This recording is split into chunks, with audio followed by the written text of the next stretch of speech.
অস্ট্রেলিয়ার ক্রিকেটে এখন শোকের ছায়া। চলে গেছেন অস্ট্রেলিয়ার সাবেক ওপেনার ও অ্যাশেজ তারকা কিথ স্টেকপোল। ডানহাতে নির্ভরযোগ্য ব্যাটার ছিলেন লেগ স্পিনারও।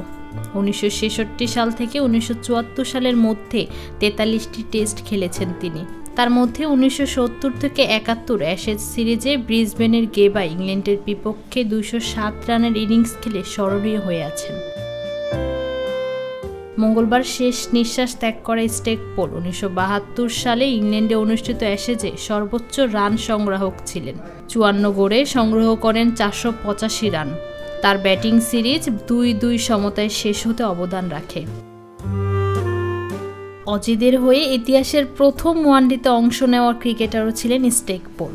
84 বছর বয়সের মৃত্যুতে ক্রিকেট অস্ট্রেলিয়ার চেয়ারম্যান মাইক বেয়ার্ড বলেছেন, ক্রিকেট খেলায় বড় অবদান রাখাদের অন্যতম ছিলেন কিথ। তার প্রভাব ভবিষ্যতে দীর্ঘদিন বেঁচে থাকবে। ফৌজিয়া আক্তার, নিরপেক্ষ নিউজ ডেস্ক।